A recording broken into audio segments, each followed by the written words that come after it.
I'm here today with Trey Farmer of Forgecraft Architecture, and we're here because they're building a cool new project called a passive house, and it's going to be one of the first in Austin. Trey, can you tell me what is this passive house thing?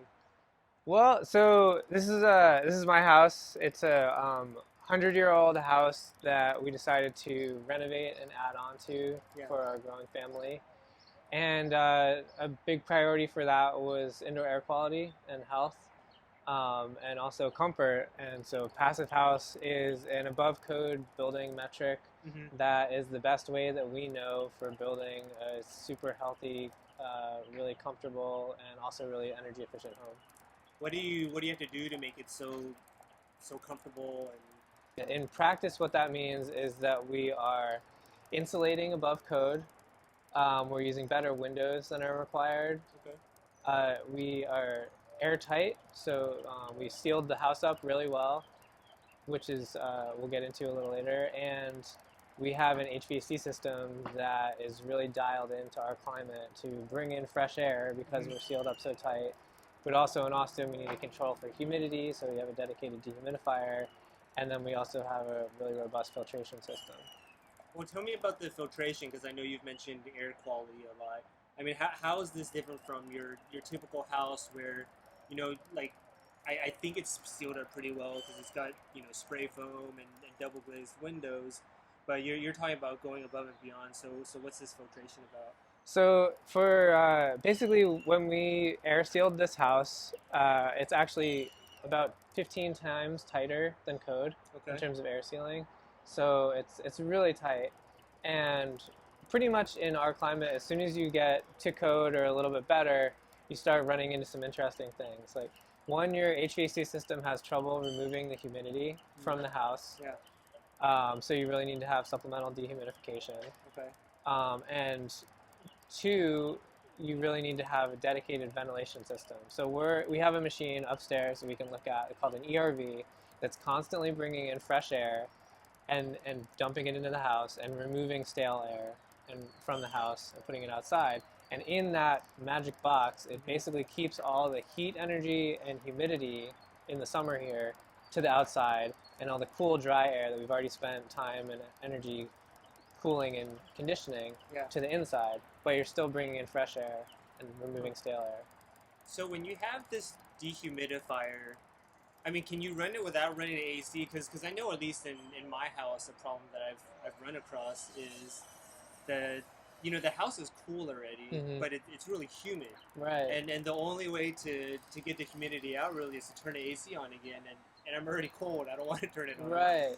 What can you do about that? So we have so the ERV will remove some of the humidity coming in, but Yeah, really there's a lot of humidity that we're breathing, we're yeah, showering, we're cooking inside. yeah. So we have a dedicated humidifier that's part of the HVAC system, and Uh-huh. and as a practice, we put that in all projects, not just passive house projects. Okay. It really is something that I think needs to happen here in all homes in this climate.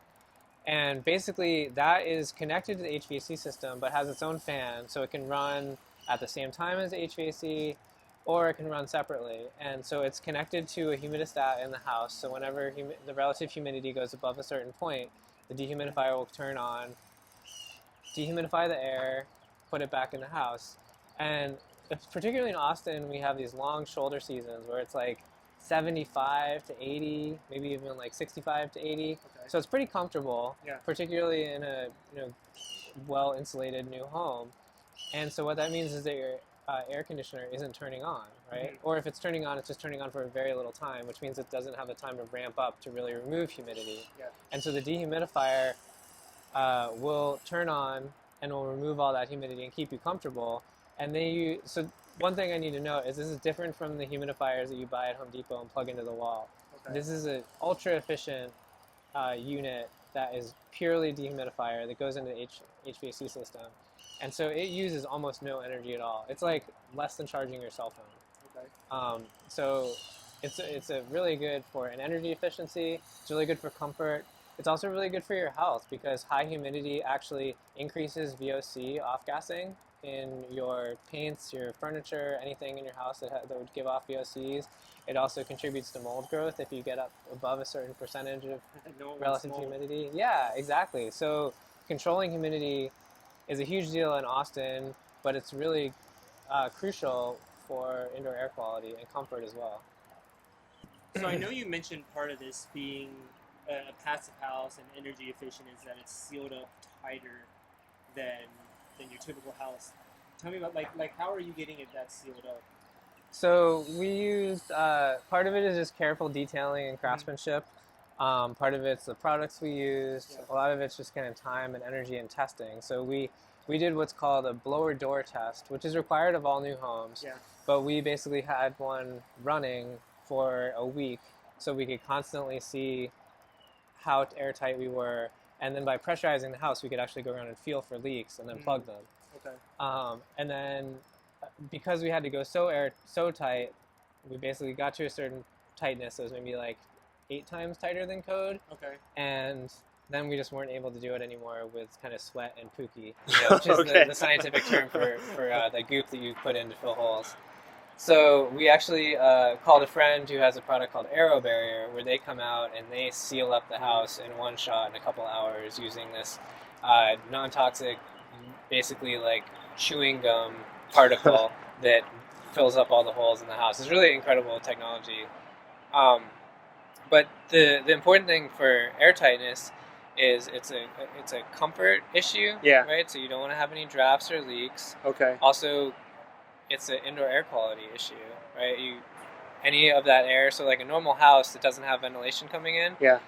any air that's coming into your house is either coming in through doors and windows, or it's coming in through the cracks in your floors. So in a typical home, any fresh air that's coming in is coming in through your floorboards under your house, through cracks in your attic, or through outlet plates, and then whenever you open a door or window, which here is not a lot of time when we actually have our windows open. True. So really what we want to do is have dedicated ventilation. So you actually have a fan pulling air into the house, filtering it, and that way you know how much air you're getting into your house, so you have good indoor air quality, and you're also filtering it. We have a lot of allergens, we have high humidity here, so like we talked about controlling for humidity. Yeah. But the other big piece of air tightness is energy efficiency. So this house, built as it is, with the insulation, with the better windows, with the code air tightness, uses 40% more energy than with the air tightness that we're doing. So we get a bunch of drop in our energy use from our insulation, from our window package, from our HVAC system. Yeah. But probably the biggest drop we got was from making it really airtight, because all that air that we're conditioning is then kind of leaking out, and then the hot, humid air is leaking in a normal house. And so this house is actually going to produce more energy than it uses. Okay. And we can do that because of all these other energy efficiency measures we're doing. The insulation, the windows, the HVAC system, and the air tightness. So even without the photovoltaics on the roof, it would only use about 20% of a code house of the exact same size. Wow. Yeah. So it's exciting. We're having fun with it. We're learning a lot. This is our first passive house project. It's clean tag for our builders. It's their first passive house project. Awesome. We're having a lot of fun, and we're definitely learning a lot. How many passive houses are in Austin? So there's currently one passive house in Austin that was built in 2012 under an old standard. There's another one up in Dallas, and there's another one being built out in Spicewood right now. Okay. But basically, the standard was originally designed for colder climates, and so it required really robust assemblies. All triple pane windows, triple the amount of insulation of a normal house, all that sort of stuff.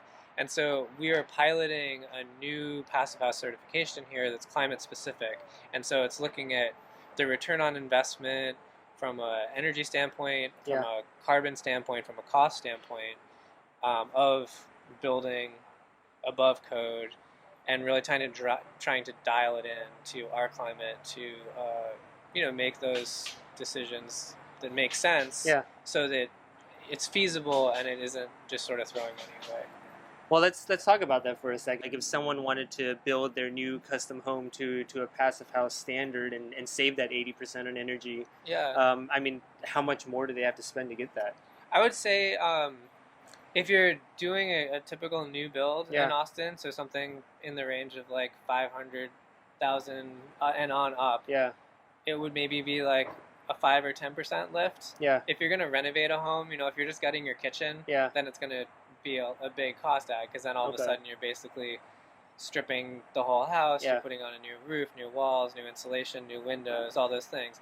But if you're building new, or if you're like really gutting a house, I think you could do it for somewhere in that 5 to 10% add range. Okay. And I think the way that we thought about it was not that we were going to have to raise our budget 10%, but that we're going to make our house 10% smaller. So I would much rather have a 2,000 square foot home than a 2,200 square foot home, and have no energy bill, know that my kids are breathing the freshest air possible, and know that we're going to be comfortable every day of the year in the house.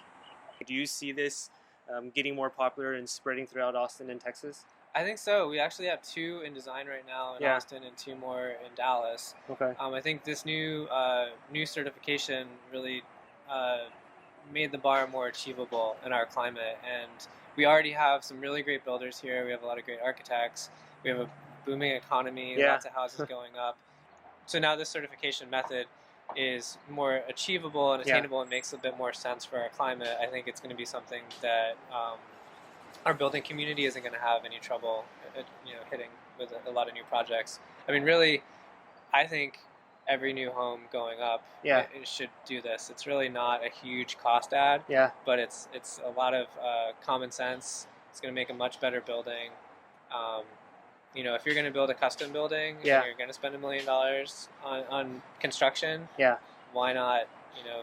Why not? Yeah.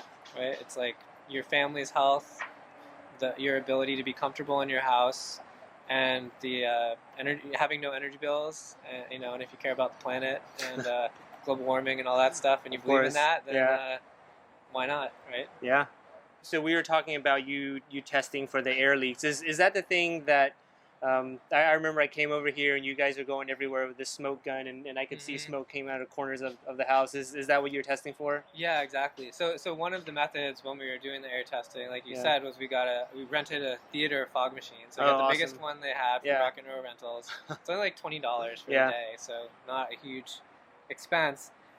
We pressurized the house with the blower door that you run the test. You can either positively or negatively pressurize it. So if you suck the air out of the house, you can walk around and feel for the leaks coming in. Okay. But if you fill it with smoke, you can blow air into it. Yeah. And then the smoke will start leaking out wherever there are holes. Okay. And so we found one, relatively big hole, like maybe this size, over in a corner, and it was just billowing smoke out. So then we were able to go patch that. Yeah. And, then we could see where the next hole was. So it's a fun and educational way of seeing what the air leaks are. Yeah. And typically that process isn't done in new construction. I think it really should be. Some of the better builders in town are doing it, but definitely not every house that's going up is not going out and doing air leakage and air tightness testing and making the buildings more airtight. But yeah, if you can see smoke pouring out the side of your building, and then you think about that's normally your air conditioned air that's just leaking out into the atmosphere. Yeah, exactly, and all that hot moist air is coming into your house, maybe making a little bit of mold up in the wall somewhere that you can't see. So all that stuff, it affects your energy bills, it affects your health. I think one thing for us as well. So we live pretty close to you, just a few blocks away. Yeah. And we live really close to Mopac and the Trran. Yeah. And so the air quality outside during rush hour can be affected by train, traffic, etc. And so controlling for that as much as we can when we're inside. We love being outside. We love gardening. Yeah. Our windows are operable, so we can still open them. And we have a screen porch on the back. We love, our climate and being able to use it. But at the same time, humans and Americans spend like 90% of our time indoors, and 70% of that time is in our house. So why not make the indoor air quality as good as we possibly can while we're there?